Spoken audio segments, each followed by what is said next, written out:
Вот это вот хренотень. Все.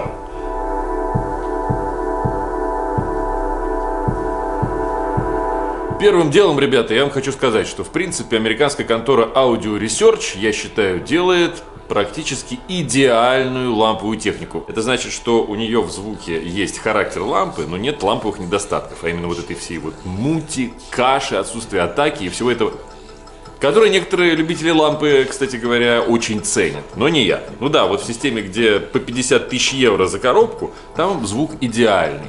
Но вот может ли доступный Audio Research показать такие же результаты, думал я всегда. И наконец-то решил прийти и послушать самый дешевый Audio Research. Настолько, насколько можно применить здесь это слово.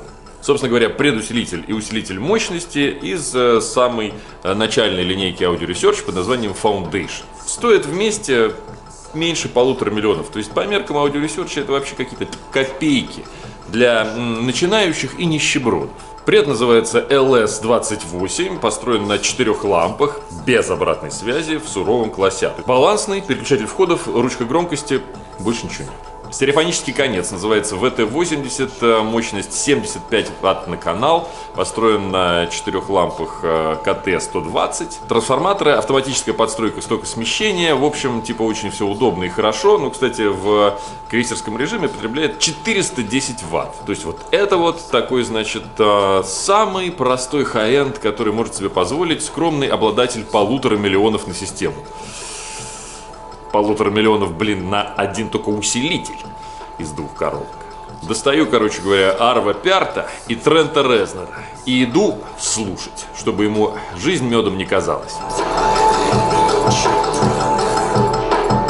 Ну, на самом деле интересно. Связка звучит по ощущениям примерно как транзисторный усилитель примерно схожей мощности с точки зрения контроля над акустикой и вообще работы с колонками. Сразу слышно, что ламповой грязи не слышно. Понятное дело, что здесь класс звука — это уже без вопросов хай-энд. То есть с точки зрения там прозрачности, проработки деталей и так далее. Все. Я попробовал с разными колонками, специально очень разными. И надо сказать, что усилитель реально справляется. Причем сохраняет вне зависимости от нагрузки вот свой характер. Хоть с напольными сонус-фаберами, хоть с полочными эпосами из 90-х годов. Вообще, середина и верх здесь прям очень хороши, потому что в середине есть вот эта вот ламповая теплота, которую ты ждешь, да, но мути нет, разборчивость есть. При этом наверху нет вот этого отвратительного лампового спада, да, и вот этой вот глухости. Наоборот, внезапно есть воздух и прозрачность. По басу интересно, потому что здесь тоже нет вот этого типичного лампового баса, который, знаете, на самом деле появляется от того, что аппарат не контролирует диффузор в колонке, и поэтому баса дофига, но весь он звучит одинаково. Вот это вот хренотень. Вот нет, здесь бас очень собранный, четкий, атака идеальная, все как положено, все отрабатывается.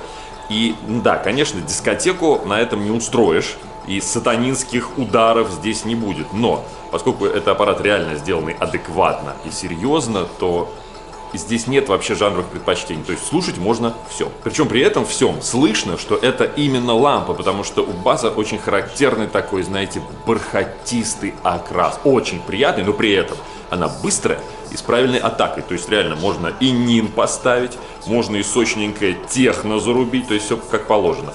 При этом академическая музыка, оркестры, симфонические дела, это прям все звучит не хуже, чем на Audio Research, у которого каждая коробка 50 тысяч евро стоит. То есть тут вообще вопросов нет. И вот еще, ребята, на что посмотрите, прежде чем мы закончим. Посмотрите, как эти аппараты выглядят. На мой взгляд, они выглядят абсолютно идеально, что редкость в нашей индустрии. Значит, не так давно, ну несколько лет назад, Audio Research купили итальянцы.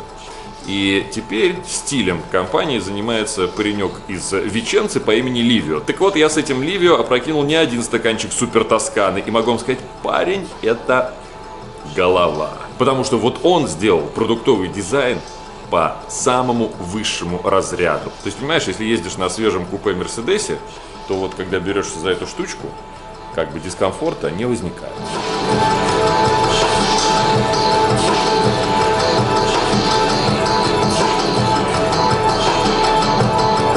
Знаете что, ребята, вот прямо сейчас, вот в этот момент, Я устал уже слушать эти аппараты по 1,5 миллиона за связку.